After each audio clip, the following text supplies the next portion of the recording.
ঐক্যমত্য কমিশনের আজকের বৈঠকে তিনটি বিষয় নিয়ে আলোচনার কথা। এখন পর্যন্ত প্রথম যেই এজেন্ডাটি ছিল যে জাতীয় সাংবিধানিক কাউন্সিল এনসিসি, যার মাধ্যমে রাষ্ট্রীয় ও সাংবিধানিক গুরুত্বপূর্ণ পদে নিয়োগের ব্যবস্থাটি হবে, সেই এনসিসি প্রক্রিয়াটা নিয়ে এখন পর্যন্ত আলোচনা চলমান এবং এখন পর্যন্ত ঐক্যমতে আসেনি আমাদের হাউস। এখানে আমরা যেই জায়গাটি আলোচনা করেছি, আমরা জাতীয় নাগরিক পার্টির পক্ষ থেকে এনসিসিকে সমর্থন জানিয়েছি যখন থেকে আলোচনাটি শুরু হয়েছে। তবে এর গঠন প্রক্রিয়া নিয়ে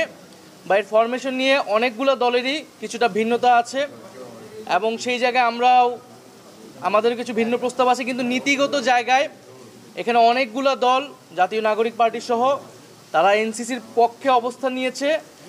অর্থাৎ এই যে গুরুত্বপূর্ণ কমিশনগুলো রয়েছে বা প্রতিষ্ঠানগুলো রয়েছে, প্রধানত নির্বাচন কমিশন নিয়ে অনেক আলোচনা হয়েছে,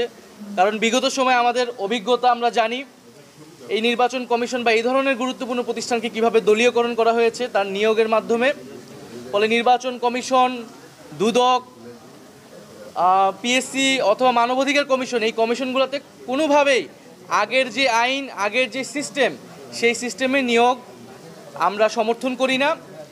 ঐক্যমত্য কমিশনের পক্ষ থেকে একটা প্রস্তাবনা রয়েছে, আমরা বলেছি যারা বিরোধিতা করছেন তাদের কাছে যদি এর বিকল্প কোনো প্রস্তাবনা থাকে যে আমাদের কনসার্নটাকে অ্যাড্রেস করতে হবে, যে এই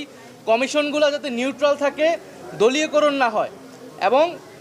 রাষ্ট্রের সবার আস্থা যাতে এই প্রতিষ্ঠানগুলোর উপর থাকে, যারা নিয়োগপ্রাপ্ত হচ্ছেন তাদের উপরে থাকে, তো সেই বিষয়টা যাতে নিশ্চিত করা হয়। তো সেই আলোচনাটা এখনও চলমান এবং আমরা আশা করি যে সবাই আমাদের যে জুলাই গণ অভ্যুত্থান এবং আমাদের যে গণতান্ত্রিক রাষ্ট্রের আকাঙ্ক্ষা, সেই আকাঙ্ক্ষার প্রতি শ্রদ্ধাশীল থেকে আমাদের ভবিষ্যৎ বাংলাদেশ নতুন প্রজন্মের প্রতি সবাই চিন্তা করে আমরা যার যার দলীয় অবস্থানের বাইরে এসেও আমরা জাতির স্বার্থে একটা ঐক্যমত অবস্থায় পৌঁছাবো। আর বাকি দুইটা এজেন্ডা নিয়ে এখনো আলোচনা আসেনি,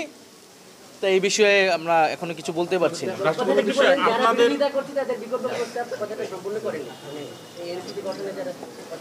এনসিসি গঠনের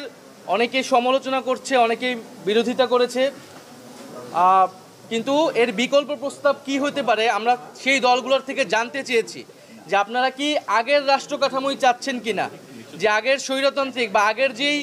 দলীয়করণ করা হয়েছে রাষ্ট্রীয় প্রতিষ্ঠানগুলোকে, যার ফলে আসলে আমাদের নির্বাচন ব্যবস্থা ভেঙে পড়েছে, আমাদের দুর্নীতি দমন কমিশন সেটা শুধু